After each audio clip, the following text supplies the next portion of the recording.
Hi friends, welcome back to my YouTube channel. ಇವತ್ತು daily ಬೆಳಗ್ಗೆ 5 ಗಂಟೆಗೆ ಎದ್ದಿದ್ವಿ. 5 ಗಂಟೆಗೆ ಎದ್ದು ಬೈಕ್ನ ಅಂದರೆ ನಾನು ಹೇಳಿದ್ದೆ ಅಲ್ವ, ನಾನು ವೆಯ್ಟ್ ಲಾಸ್ ಮನೇಲಿ ಇವಾಗ ವೆಯ್ಟ್ ಲಾಸ್ ಆಗಿ ಸ್ವಲ್ಪ ಒಂದು 4 kg ವೆಯ್ಟ್ ಗೇನ್ ಆಗಿದ್ದೀನಿ. ಅದನ್ನು ಮನೆಯಲ್ಲೇ ಓಮ್ಲಿ ಫುಡ್ಡಲ್ಲೇ ವೆಯ್ಟ್ ಲಾಸ್ನ ಮಾಡ್ಕೋಬೇಕು ಅಂತ ಅಂದ್ಕೊಂಡಿದ್ದೀನಿ. ಅದನ್ನು ನಿಮ್ಮ ಜೊತೆ ಶೇರ್ ಮಾಡ್ತೀನಿ ಅಂತ ಹೇಳಿದ್ದೆ ಅಲ್ವಾ. ಸೊ ಹಾಗಾಗಿ ತೇಜು ಆಲ್ರೆಡಿ 15 ಡೇಸಿಂದ 5 o'clock ಡೈಲಿ ಎದ್ದೇಳ್ತಾ ಇದ್ದಾಳೆ. ಅವರಪ್ಪ ಅವಳಿಗೆ ಹೇಳಿದ್ದಾರೆ, ಡೈಲಿ 5 o'clock ಎದ್ದು ಸ್ನಾನ ಮಾಡಿ ದೇವಸ್ಥಾನದಲ್ಲಿ ಪೂಜೆ ಮಾಡಿ ಸ್ಕೂಲ್ಗೆ ಹೋಗಬೇಕು ಅಂತ ಅವಳಿಗೆ ಅವರಪ್ಪ ಹೇಳಾಗಿದೆ. ಸೊ ಇವಾಗ ಅದ್ರ ಜೊತೆಗೆ ನಾನು ಸರಿ ಸ್ವಲ್ಪ ಲೇಸಿ ಆಗಿದ್ದೆ, ಎಕ್ಸಸೈಸು ಇದೇನು ಮಾಡೋದನ್ನೇ ಬಿಟ್ಬಿಟ್ಟಿದ್ದೆ. ಸೊ ನಾನು ಸ್ಟಾರ್ಟ್ ಮಾಡೋಣ ವೆಯ್ಟ್ ಲಾಸ್ ಮಾಡ್ಕೊಳ್ಳೋಣ ಅಂದ್ಬಿಟ್ಟು ಇವಾಗ ಎದ್ದು ಸ್ವಲ್ಪ ಖಾಲಿ ಹೊಟ್ಟೆಗೆ ಫಸ್ಟು ಒಂದು ಲೋಟ ತಣ್ಣೀರನ್ನ ಕುಡಿಬೇಕು. ಬ್ರಷ್ ಏನು ಮಾಡ್ದಲೇ ಒಂದು ಲೋಟ ಖಾಲಿ ಲೋಟ ನೀರನ್ನ ಕುಡಿಬೇಕು. ತುಂಬಾ ಒಳ್ಳೆಯದು ನಮ್ಮ ಹೆಲ್ತಿಗೆ. ಅದಾದಮೇಲೆ ಬಂದು ಎಕ್ಸಸೈಸ್ಗಿಂತ ಮುಂಚೆ 1 ಗ್ಲಾಸ್ ಹಾಟ್ ವಾಟರ್ ಬಿಸಿನೀರನ್ನ ತೊಗೋತಾ ಇದ್ದೀನಿ. ನಾನು ಅದಕ್ಕೆ ಸ್ವಲ್ಪ ಲೆಮನ್ ಹಾಕ್ಕೊಂಡಿದ್ದೀನಿ. ನನಗೆ ಲೆಮನ್ ಹಾಕ್ಕೊಂಡಿದ್ದೀನಿ, ತೇಜುಗೆ ನಾನು ಲೆಮನ್ ಹಾಕಿಲ್ಲ. ಅವಳಿಗೆ ಬರೀ ಹಾಟ್ ವಾಟರ್ನ ಮಾತ್ರ ಕೊಡ್ತಾಯಿದ್ದೀನಿ. ಹಾಫ್ ಲೆಮನ್ ಮಾತ್ರ ಹಾಕ್ಕೋತಾ ಇದ್ದೀನಿ ನಾನು. ಅಂದರೆ ಏನು ಗೊತ್ತಾ, ತೀರ ಬಿಸಿ ನೀರು ಹಾಕ್ಕೊಂಡ್ರು ಕುಡಿಯೋದಕ್ಕಾಗಲ್ಲ ಬೇಗ. ಹಂಗಾಗಿ ಸ್ವಲ್ಪ ಲೆಮನ್ನು ನೀವು ಬೇಕಿದ್ರೆ ಹನಿ ಕೂಡ ಆ್ಯಡ್ ಮಾಡ್ಕೋಬಹುದು. ನಾನಿಲ್ಲಿ ಸ್ವಲ್ಪ ಲೆಮನ್ ಹಾಕ್ಕೋತಾ ಇದ್ದೀನಿ, ಏಕೆಂದರೆ ನಾನು ಹರ್ಬಲೈಫ್ ಪ್ರಾಡಕ್ಟ್ನ ಯೂಸ್ ಮಾಡಬೇಕಾದ್ರೆ ಅದರಲ್ಲಿ ಲೆಮನ್ ಫ್ರೆಶ್ನ ಕುಡಿತಿದ್ದೆ. ಅದು ನಂಗೆ ತುಂಬಾ ಇಷ್ಟ ಫ್ಲೇವರು. ನೋಡೋಣ ಒನ್ ಮಂತ್ ಓಮ್ ಫುಡ್ಡಲ್ಲಿ ವೆಯ್ಟ್ ಲಾಸ್ ಮಾಡ್ಕೋಬೋದಾ ಅಂತ ಟ್ರೈ ಮಾಡೋಣ ಅಂದ್ಬಿಟ್ಟು ನಾನು ಯಾವುದೇ ಪ್ರಾಡಕ್ಟ್ನ ಆರ್ಡ್ರ್ ಹಾಕ್ಕೊಂಡಿಲ್ಲ. ಇವಾಗ ಬಂದು ಎಕ್ಸಸೈಸ್ನ ಯೂಟ್ಯೂಬಲ್ಲಿ ಸರ್ಚ್ನ ಮಾಡ್ತಾಯಿದ್ದೀವಿ. ಟಿ ವಿಲಿ ನಮ್ಮನೆ ವೈಫೈ ಇರೋದ್ರಿಂದ ಟಿ ವಿಲೇ ಯೂಟ್ಯೂಬ್ ಬರುತ್ತೆ. ಸೊ ಹಾಗಾಗಿ ಟಿ ವಿಲಿ ಯಾವ ಎಕ್ಸಸೈಸ್ ಮಾಡೋಣ ಅಂತ ತೇಜು ಬಂದು ಡ್ಯಾನ್ಸ್ ಎಕ್ಸಸೈಸ್ನ ಚೂಸ್ ಮಾಡಿದ್ಲು ಇವತ್ತು. ಸೊ ಹಂಗಾಗಿ 20 ಮಿನಿಟ್ಸು ಡ್ಯಾನ್ಸು ವರ್ಕೌಟ್ನ ಮಾಡಿದ್ವಿ ಇಬ್ಬರೂ. ಪೂರ್ತಿ ನಾನು ವರ್ಕೌಟ್ ವೀಡಿಯೋನ ಹಾಕಿಲ್ಲ, ನಾನು ಬಂದು 25 ಮಿನಿಟ್ಸು ವರ್ಕೌಟ್ನ ಮಾಡಿದ್ದೀನಿ. ಆಮೇಲೆ 50 ಸ್ಕಿಪ್ಪಿಂಗ್ಸ್ನ ಮಾಡಿದ್ದೀನಿ. ಮತ್ತು ನಾವು ಏನು ಗೊತ್ತಾ, ಪೂರ್ತಿ ಎಕ್ಸಸೈಸ್ ಆದಮೇಲೆ ಲಾಸ್ಟ್ ಸಾಕು ಅಂದಾಗ 1 ಮಿನಿಟ್ಸ್ ಅಥವಾ 2 ಮಿನಿಟ್ಸು ವೃಕ್ಷಾಸನ ಮಾಡಿ ಬಾಡಿ ಒಂಥರ ನಿಜವಾಗ್ಲೂ ಕಾಮ್ ಅನಿಸುತ್ತೆ. ಮೈಂಡೆಲ್ಲ ತುಂಬಾ ಕಾಮ್ ಅನಿಸುತ್ತೆ ಈ ವೃಕ್ಷಾಸನ ಮಾಡಿದರೆ. ನಿತ್ಯದು ಸ್ವಲ್ಪ ವಾಯ್ಸ್ ಇರುತ್ತೆ, ಸ್ವಲ್ಪ ಅಡ್ಜಸ್ಟ್ ಮಾಡ್ಕೊಳ್ಳಿ. ಆಮೇಲೆ ನಂದು ಇಬ್ಬರದ್ದು ವರ್ಕೌಟ್ ಮುಗಿದ್ಮೇಲೆ ತೇಜುನ ಓದ್ಕೊಳ್ಳೋಕೆ ಕುಳಿಸ್ದೆ, ಯಾಕೆಂದರೆ ಅವಳಿಗೆ ಎಕ್ಸಾಮ್ ಸ್ಟಾರ್ಟ್ ಆಗಿದೆ. ಇವತ್ತಿಂದ ಎಕ್ಸಾಮ್ ಮಾಡ್ತಾ ಇದ್ದಾರೆ. ಸೊ ಹಾಗಾಗಿ ಅವಳನ್ನ ಸ್ವಲ್ಪ ಹೊತ್ತು ನೀರು ಹೀಟ್ರಾಗೋವರೆಗೂ ಓದ್ಕೊಬಿಡು ಅಂದ್ಬಿಟ್ಟು ಅವಳನ್ನ ಓದ್ಕೊಳ್ಳೋಕೆ ಕೂರಿಸಿ ನಾನು ಕಿಚನ್ ಕೆಲಸನ ಮಾಡಿಕೊಂಡೆ. ಬೆಳಗ್ಗೆ ಎದ್ದಾಗ ಓದಿದರೆ ಮೈಂಡಿಗೆ ಹೋಗುತ್ತಂತೆ, ಯಾಕೆಂದರೆ ಯಾವುದೇ ಶಬ್ದ ಇರಲ್ಲ, ಸೌಂಡ್ ಆಗಲ್ಲ, ಅವಳಿಗೆ ಯಾರೂ ಡಿಸ್ಟರ್ಬ್ ಮಾಡೋರಿರಲ್ಲ. ಸೊ ಹಾಗಾಗಿ ಸ್ವಲ್ಪ ಹೊತ್ತು ಓದ್ಕೊಂಡ್ರೆ ತುಂಬ ಒಳ್ಳೆಯದು ಅಂತ ಅವಾಗಿಂದನೂ ಹೇಳ್ತಾರೆ. ಸೊ ನನಗೆ ಏನು ಗೊತ್ತಾ, ಚಿಕ್ಕ ವಯಸ್ಸಿಂದ ನನಗೆ ತುಂಬ ಇಷ್ಟ ಓದೋದು ಅಂದರೆ. ನನ್ನ ಮಗಳು ನನಗೆ ಆಪೋಸಿಟ್. ಅವಳಿಗೆ ಅಷ್ಟು ಇಂಟ್ರೆಸ್ಟ್ ಕೊಡಲ್ಲ. ಅವಳು ನನ್ನ ಬಲವಂತಕ್ಕೆ ಓದ್ತಾಳೆ, ಬಟ್ ಚೆನ್ನಾಗಿ ಓದ್ತಾಳೆ, ಓದೋದಿಲ್ಲ ಅಂತಲ್ಲ. ಬಟ್ ಅವಳು ಇಂಟ್ರೆಸ್ಟ್ ಕೊಡಲ್ಲ. ಇಂಟ್ರೆಸ್ಟ್ ಕೊಟ್ಟರೆ ಇನ್ನೂ ತುಂಬ ಚೆನ್ನಾಗಿ ಓದ್ಬೋದೇನೋ ಗೊತ್ತಿಲ್ಲ. ಬಟ್ ಓಕೆ, ಚೆನ್ನಾಗಿ ಓದ್ತಾಳೆ. ಎಲ್ಲ 5 ಬೆರಳು ಒಂದೇ ಸಮ ಇರಲ್ಲ ಅಲ್ವಾ. ಸೊ ಚೆನ್ನಾಗಿ ಓದ್ತಾಳೆ. ಅವಳು ಏನು ರ್ಯಾಂಕ್ ನಾವು ತೆಗಿಬೇಕು ಅಂತ ಇಷ್ಟಪಡ್ತೀವಿ ಆ ರ್ಯಾಂಕ್ನ ತೆಗಿತಾಳೆ. ಅದಾದಮೇಲೆ ತೇಜದ್ದು ಸ್ನಾನಕ್ಕೆ ಹೋಗೋಕ್ಕಿಂತ ಮುಂಚೆ ನಾನು ಸ್ನಾನ ಮಾಡಿಕೊಂಡೆ. ನಾನು ಪೂಜೆ ಮಾಡುವಾಗ ಇರಲಿಲ್ಲ. ಸೊ ಹಾಗಾಗಿ ತೇಜುಗೆ ಮನೆಯಲ್ಲೇ ಪೂಜೆ ಮಾಡು ಅಂದ್ಬಿಟ್ಟು ನಾನು ಸ್ನಾನ ಮಾಡ್ಕೊಂಡು ಬಂದೆ.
ಎಲ್ಲಿಗೆ ಹೋಯ್ತೀಯಾ?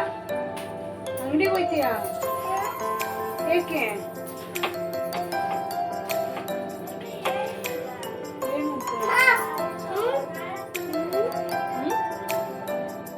ಬೇಕು ಅಂಗಡಿಗೆ ಹೋಯ್ತೀಯಾ? ಏನ್ ತರಕ್ ಹೋಯ್ತೀಯಾ? ಅಕ್ಕ ತಕ್ಕ ಹೋಗಲ್ಲ ಅಂತೆ. ಏನ್ ತಿಂತೀರಾ?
ಬೆಳಿಗ್ಗೆ ಎದ್ದಾಗ ಇವ್ರ ಜೊತೆನೇ ಇದ್ದೀನಿ.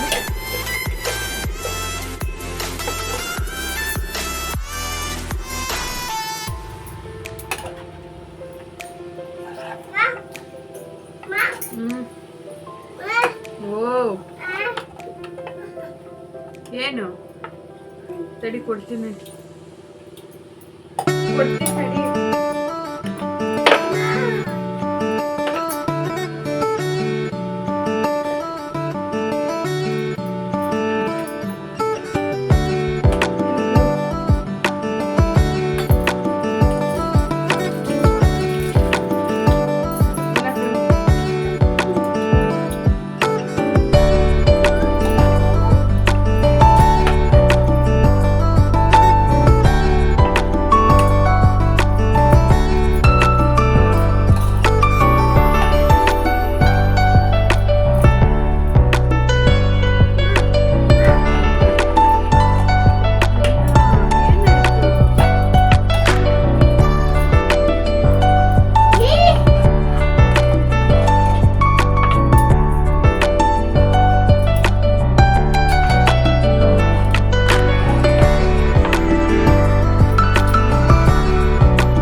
ಏನು ಮಾಡ್ತೀರಿ? ಏನು ಮಾಡ್ತಿದ್ದೀಯ? ಈ ಕೆಲಸ ಮಾಡ್ಬಿಟ್ಟು ಯಾಕೆ ಆಟ ಆಡ್ಬೇಕಾ ನಿನ್ನ ಜೊತೆ?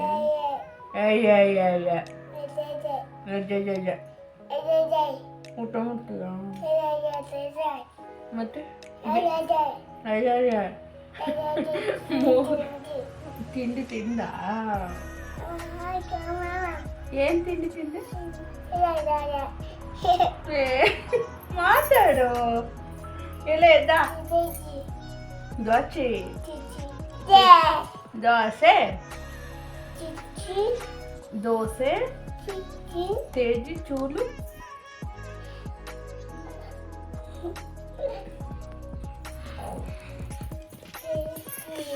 ಅಕ್ಕ ಅನ್ಬೇಕು. ಹೇಳು ಅಕ್ಕ.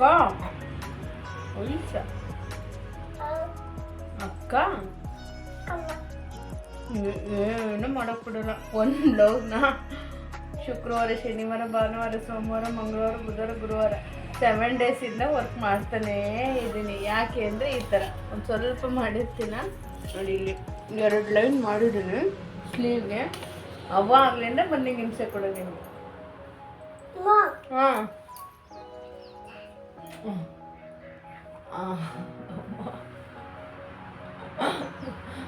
ಬಿಡು,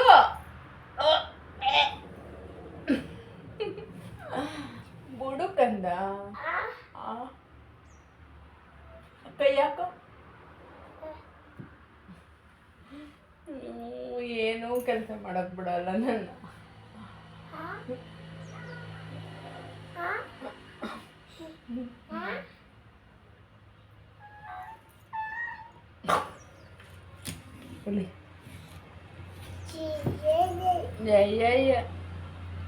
ತಲೆ ಎಲ್ಲ ಹೆಂಗ್, ನನ್ನ ತಲೆ ಇರೋದೇ ಆ ಚಂದ, ಅದ್ರೊಳಗೆ ಬಂದು ಅರಗ್ತಾಳೆ. ಎಲ್ಲಿ ಹೋಯ್ತಿದ್ದೀಗ? ಹಾಂ, ಇಲ್ಲಿ ನೋಡು, ಇಲ್ಲಿ ನೋಡು ಕಂದ, ಇಲ್ಲಿ ನೋಡು. ನಾನು ನೋಡು ಅಂದೆ. ಹೋಗಟ್ಟಡು. 1 ಪ್ಯಾಕೆಟ್ ಮಾರ್ಕರ್ನ ಚೇರಿಗೆ, ನಮ್ಮ ಮನೆ ಗೋಡೆಗೆ ಎಲ್ಲ ಬರ್ದು ಖಾಲಿ ಮಾಡಿದ್ರು.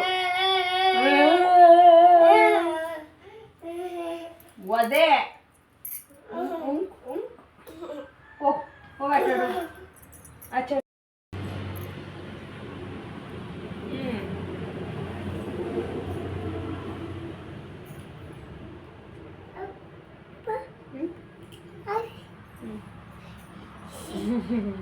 ನಾನು ಏನು ನೋಡಿಲ್ಲ.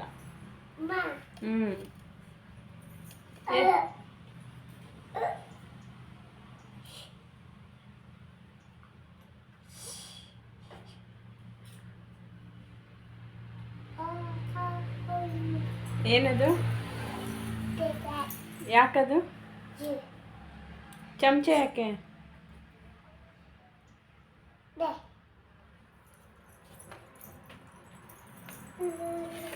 ಬಾಯಿಲಿ ಚಮಚ ಎಲ್ಲಿಗೆ ತಗೊಂಡು ಹೋಗ್ತಿದೀಯಾ? ಆಟ ಆಡೋಕ್ಕೆ ಸರಿ, ಎಷ್ಟು ಚಮಚ ತಗೋಗೋದು? ಓಕೆ ಫ್ರೆಂಡ್ಸ್, ಮಧ್ಯಾಹ್ನ ಊಟ ರೆಡಿ ಮಾಡ್ಕೊಂಡಿದ್ದೀನಿ. ನಾನು 1 ದೋಸೆನ ತೊಗೊಂಡಿದ್ದೀನಿ ಚಿಕ್ಕದು, ಸ್ವಲ್ಪ ರೈಸು, ಸಾಂಬಾರು, 4ರಿಂದ 5 ಪೀಸ್ ಸೌತೆಕಾಯಿ ಮತ್ತು ಕ್ಯಾಬೇಜ್ ಪಲ್ಯ, ಇಷ್ಟನ್ನು ಇವತ್ತು ಊಟಕ್ಕೆ ತೊಗೊಂಡಿದ್ದೀನಿ. ಓಕೆ, ಮತ್ತೆ ಮಧ್ಯಾಹ್ನ ಊಟ ಆದಮೇಲೆ ಮತ್ತೆ ವೀಡಿಯೋ ಮಾಡೋದಕ್ಕಾಗಲಿಲ್ಲ, ವರ್ಕ್ನ ಮಾಡ್ತಿದ್ದೆ, ಹಂಗಾಗಿ ಸ್ಟಾಪ್ನ ಮಾಡಿದೆ.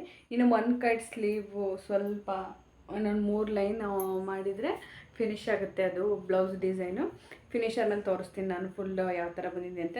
ನೆನ್ನೆ ವೀಡಿಯೋದಲ್ಲಿ ಬರೀ ಬ್ಯಾಕ್ ಡಿಸೈನ್ ಮಾತ್ರ ತೋರಿಸಿದ್ದೆ. ಇವಾಗ ಅಡುಗೆ ಆಗಿದೆ. ನೈಟು ನಾವು ವೆಯ್ಟ್ ಲಾಸ್ ಮಾಡಬೇಕಲ್ಲಿ ಡಯಟಲ್ಲಿ ಇದ್ದೀವಿ ಅಂದಾಗ, ಯಾವಾಗಲೇ ಆಗಿರಲಿ ನಾವು ಮಲಗೋದು 2 ಅವರ್ಸ್ ಈತೆ ಅಂದಾಗಲೇ ನಾವು ಊಟನ ಮಾಡ್ಕೋಬೇಕು. ನೈಟ್ ಊಟ ಸ್ವಲ್ಪ ಲೈಟಾಗಿದ್ದರೆ ತುಂಬ ಒಳ್ಳೆಯದು. ಮತ್ತು ನೀರು ಅಷ್ಟೇ, ನೀರನ್ನ ಮಲಗೋದು 1 ಅವರ್ ಇತ್ತೆ ನನಗೆ ಸ್ಟಾಪ್ ಮಾಡಿದರೆ, 1 ಅವರ್ಗಿಂತ ಮುಂಚೆನೇ ಕುಡಿದ್ರೆ ಏನಾಗುತ್ತೆ ಅಂದರೆ ಬಿಟ್ವೀನ್ ಸ್ಲೀಪ್ ನಮಗೆ ಎಚ್ಚರ ಆಗೋದಿಲ್ಲ, ನೀಟಾಗಿ ನಿದ್ದೆ ಆಗುತ್ತೆ, ಮಧ್ಯೆ ಡಿಸ್ಟರ್ಬ್ ಆಗಲ್ಲ. ಹಾಗಾಗಿ ಊಟ ನೀರನ್ನು ನಾವು ಮಲಗೋ 2 ಅವರ್ಸ್ ಇದೆ ಅನ್ನಂಗೆ ಕಂಪ್ಲೀಟ್ ಮಾಡ್ಕೋಬೇಕು. ಎಮರ್ಜೆನ್ಸಿ ಇದ್ದರೆ ಮಾತ್ರ ನೀರನ್ನ ಕುಡಿದ್ರೆ ಒಳ್ಳೆಯದು.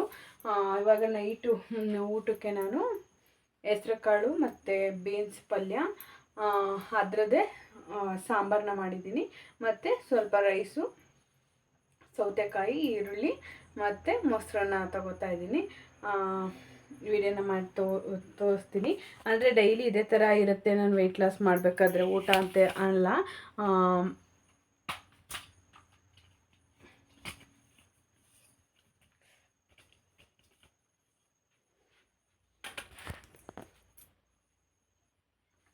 ಇವಾಗ ಮನೇಲಿ ಎಲ್ಲರಿಗೂ ಏನು ಅಡುಗೆ ಮಾಡಿರ್ತೀವಿ ಅದರಲ್ಲೇ ಕ್ವಾಂಟಿಟಿ ಕಮ್ಮಿನ ತೊಗೊಂಡು ಅದರಲ್ಲೇ ಸ್ವಲ್ಪ ಪ್ರೋಟೀನು, ಸೊಪ್ಪು, ಕಾಳು ಇದೆಲ್ಲ ಇರೋ ಥರ ನೋಡಿಕೊಂಡ್ರೆ ಸಾಕು. ಇವಾಗ ನಾನು ಮಾಮೂಲಿ ಮನೇಲಿ ಏನು ಅಡುಗೆ ಮಾಡಿದ್ದೀನಿ ಅದರಲ್ಲೂ ಕ್ವಾಂಟಿಟಿ ಸ್ವಲ್ಪ ತೊಗೋತಾ ಇದ್ದೀನಿ. ನೈಟು ಸ್ವಲ್ಪ ಲೈಟಾಗಿ ಊಟ ಮಾಡಿದರೆ ಒಳ್ಳೆಯದು, ಮತ್ತು ಬೇಗ ಊಟ ಮಾಡ್ಕೋಬೇಕು. ನೀವು ವೆಯ್ಟ್ ಲಾಸ್ ಮಾಡ್ಕೋತಾ ಇದ್ದೀನಿ ಅಂದರೆ ಕಮ್ಮಿ ಕ್ವಾಂಟಿಟಿಲಿ ಒಂದು 6:30 7 8 ಓ ಕ್ಲಾಕ್ ಒಳಗಡೆ ಊಟ ಮಾಡಿದರೆ ಹೆಂಗಿದ್ರು ಮಲಗೋ 10 ಓ ಕ್ಲಾಕೇ ಆಗಿಬಿಡುತ್ತೆ. ಸೊ ಒಂದು 8 ಗಂಟೆ ಅಷ್ಟರಲ್ಲಿ ಊಟ ಮಾಡಿಕೊಂಡ್ರೆ ಒಳ್ಳೆಯದು. ಮತ್ತು ಎಕ್ಸಸೈಸ್ನ ಸ್ಟಾರ್ಟ್ ಮಾಡಿದಾಗ ಏನಾಗುತ್ತೆ ಅಂದರೆ ಬಾಡಿ ಪೇಯ್ನ್ ಬರುತ್ತೆ, ಹೆವಿ ಪೇಯ್ನ್ ಬರೋಕ್ಕೆ ಸ್ಟಾರ್ಟ್ ಆಗುತ್ತೆ ಬಾಡಿ. ಆ ಪೇಯ್ನ್ ಬಂದ್ರೇ ನಿಮ್ಗೆ ಒಂದು ವರ್ಕೌಟು ಚೆನ್ನಾಗಾಗಿದೆ ಅಂತ. ಇಲ್ಲಾಂದರೆ ಸುಮ್ಮನೆ ಲೈಟಾಗಿ ಹೆಂಗೆ ಬೇಕಂಗೆ ಮಾಡೋದಲ್ಲ. ಮತ್ತು ಡೈಲಿ ಒಂದೇ ಥರದ ಎಕ್ಸಸೈಸ್ನ ಮಾಡಬಾರ್ದು, ಬೇರೆ ಬೇರೆ ಥರದ ಚೇಂಜ್ ಮಾಡಿ ಮಾಡಬೇಕು. ಒಂದು ದಿವಸ ಡ್ಯಾನ್ಸ್ ವರ್ಕೌಟು, ಒಂದು ದಿವಸ ಟಮ್ಮಿ ಫ್ಯಾಟ್ ಲಾಸ್ ಆಗೋಕ್ಕೆ, ಈ ಥರ ಎಲ್ಲ ವರ್ಕೌಟ್ನ ಮಾಡಿದಾಗ ನಮಗೆ ಈಸಿ ಆಗುತ್ತೆ. ನನಗೆ ಫುಲ್ಲು ಈ ಶೋಲ್ಡರ್ ಪೇಯ್ನ್ ಬಂದಿದೆ, ಯಾಕೆಂದರೆ ಸ್ಟಾಪ್ ಮಾಡಿ 1 ಮಂತ್ ಮೇಲೇ ಆಗಿತ್ತು ಎಕ್ಸಸೈಸ್ನ. ಸೊ ಹಾಗಾಗಿ ಈ ಶೋಲ್ಡರಲ್ಲಿ ಮತ್ತು ಬ್ಯಾಕ್ ಒಂಥರ ಎಳ್ದಂಗೆ ಟೈಟಾಗಿ ಪೇಯ್ನ್ ಬರ್ತಾಯಿದೆ. ಇಟ್ಸ್ ಓಕೆ, ಒಂದು 2 ಡೇಸ್ ಆದಮೇಲೆ ಸರಿ ಹೋಗುತ್ತೆ. ನಾನು ಡೈಲಿ ವಿಡಿಯೋ ಮಾಡೋದಕ್ಕೆ ನಾನು ಏನು ಫುಡ್ ತೊಗೋತೀನಿ ಮತ್ತು ಯಾವ ಥರ ಅನ್ನೋದನ್ನು ಡೈಲಿ ವಿಡಿಯೋ ಮಾಡೋದಕ್ಕೆ ಟ್ರೈ ಮಾಡ್ತೀನಿ. ಇಲ್ಲಾಂದರೆ ಒಂದಿನ ಬಿಟ್ಟು ಒಂದಿನ ತೋರಿಸ್ತೀನಿ ನನ್ನ ವೆಯ್ಟ್ ಎಷ್ಟು ಲಾಸ್ ಆಯಿತು ಅಂತ. ಇವತ್ತು ವೆಯ್ಟ್ನ ತೋರಿಸೋದು ಮರ್ತೋಯ್ತು, ಸೊ ನಾಳೆಯಿಂದ ವೆಯ್ಟ್ನ ತೋರಿಸ್ತೀನಿ. ಇವಾಗ ಬಂದು ಊಟ ಹಾಕ್ಕೊಂಡು ಬರ್ತೀನಿ. ನೋಡಿ, ಇದು ನಾನು ಊಟ ತೊಗೊಂಡಿರೋದು. ಸ್ವಲ್ಪ ರೈಸ್ನ ತೊಗೊಂಡಿದ್ದೀನಿ, ಅದೇ ಕ್ವಾಂಟಿಟಿಲಿ ಪಲ್ಯ, ಸೌತೆಕಾಯಿ ಮತ್ತು ಸಾಂಬಾರನ್ನ ತೊಗೊಂಡಿದ್ದೀನಿ. ಫಸ್ಟ್ ಏನು ಮಾಡಬೇಕು ಅಂದರೆ ಸೌತೆಕಾಯಿ ಪಲ್ಯನ ತಿಂದು ಆಮೇಲೆ ಅನ್ನ ತಿನ್ನಬೇಕು. ನೀವು ಫಸ್ಟೇ ಅನ್ನ ತಿಂದರೆ ಇದೆರಡು ಉಳ್ಕೊಬಿಡುತ್ತೆ. ಹಾಗಾಗಿ ಫಸ್ಟ್ ಇದೆರಡನ್ನ ತಿಂದುಬಿಟ್ಟು ರೈಸ್ನ ತಿಂದರೆ ಲಾಸ್ಟಿಗೆ ನಿಮ್ಗೆ ಎಷ್ಟು ಬೇಕೋ ಅಷ್ಟು ರೈಸ್ನ ತಿನ್ಬೋದು. ಮತ್ತು ನಮ್ಗೆ ಹೊಟ್ಟೆ ತುಂಬೋ ಥರನೂ ಆಗುತ್ತೆ. ಮತ್ತು ವೆಯ್ಟ್ ಲಾಸ್ ಮಾಡಬೇಕು ಅಂದ್ಬಿಟ್ಟು ಊಟ ಬಿಟ್ಟು ಮಾಡಬಾರ್ದು. ಏನಮ್ಮ ಊಟ ಬಿಟ್ಟು ಮಾಡೋಕ್ಕೆ ಹೋಗಬೇಡಿ. ಅಂದರೆ ಈಗ ನಾವು ಬೇರೆದ್ರಲ್ಲಿ ವೆಯ್ಟ್ ಲಾಸ್ ಮಾಡಿಕೊಂಡ್ರೆ ತುಂಬ ಚೆನ್ನಾಗಿ ಲೈಫಲ್ಲಿ ನಿಜವಾಗ್ಲೂ ತುಂಬ ಚೆನ್ನಾಗಿ ವೆಯ್ಟ್ ಲಾಸ್ ಆಗುತ್ತೆ. ಮತ್ತು ಅದನ್ನು ಮೇಂಟೈನ್ ಮಾಡಬೇಕಷ್ಟೇ ನೀವು. ಈಗ ಏನಾಗುತ್ತೆ ಅಂದರೆ ದಿನಕ್ಕೆ 300 400 500 ನೀವು ಮಾಡ್ದಂಗೆ ಡಯಟ್ನ ಅದರಲ್ಲಿ ವೆಯ್ಟ್ ಲಾಸ್ ಆಗುತ್ತೆ. ಮನೆ ಫುಡ್ಡಲ್ಲಿ ಮಾಡ್ಕೋತೀವಿ ಅಂದರೆ ಕಮ್ಮಿ ಆಗುತ್ತೆ, 50 100 ಒಂದೊಂದು ದಿನ ಜಾಸ್ತಿ ಆಗುತ್ತೆ. ಹಂಗಾಗಿ ಆ ಓಪ್ಸ್ನ ಕಳ್ಕೊಬಾರ್ದು. ಒಂದು 3 ಮಂತ್ಸು ನಾನು ಮಾಡ್ತೀನಿ ಅನ್ನೋದು ಒಂದು ಓಪ್ ಇಟ್ಕೊಂಡು ಮಾಡಿದರೆ ಖಂಡಿತ ವೆಯ್ಟ್ ಲಾಸ್ ಆಗುತ್ತೆ. ಸೊ ನೋಡೋಣ, ನಾನು ಫಸ್ಟ್ ಟೈಮ್ ಮನೆ ಊಟದಲ್ಲಿ ಟ್ರೈ ಮಾಡ್ತಾಯಿದ್ದೀನಿ. ಇದು ಇವತ್ತಿನ ನೈಟ್ ಡಿನ್ನರು. ಮಧ್ಯಾಹ್ನ ಊಟ ತೋರಿಸಿದ್ನಲ್ವ, ಸೊ ಅದು ಮಧ್ಯಾಹ್ನದ್ದು. ಇದು ಇವಾಗ ಊಟ ಮಾಡಿದರೆ ನಾನು ಮಲ್ಗೋದಲ್ಲಿ 10-10:30 ಆಗುತ್ತೆ. ಮತ್ತು ಬೆಳಗ್ಗೆ 5 ಓ ಕ್ಲಾಕಿಗೆ ಎಲ್ಲಿ ಕರೆಕ್ಟ್ ಆಗುತ್ತೆ. ಓಕೆ ಫ್ರೆಂಡ್ಸ್, ನಾನು ಇಲ್ಲಿಗೆ ವೀಡಿಯೋನ ಎಂಡ್ ಮಾಡ್ತೀನಿ. ನಿಮಗೆ ನನ್ನ ವೀಡಿಯೋ ಇಷ್ಟ ಆಗಿದ್ರೆ ಪ್ಲೀಸ್ ನನ್ನ ಚಾನಲನ್ನು ಸಬ್ಸ್ಕ್ರೈಬ್ ಮಾಡ್ಕೊಳ್ಳಿ. ಹಾಗೆ ನಿಮ್ಮ ಫ್ಯಾಮಿಲಿ ಮೆಂಬರ್ಗೂ ಕೂಡ ಶೇರ್ ಮಾಡಿ. ನಾಳೆ ಮತ್ತೆ ಒಂದು ಹೊಸ ವೀಡಿಯೋ ಜೊತೆ ಸಿಗ್ತೀನಿ. ಎಲ್ಲರಿಗೂ thank you so much. Bye.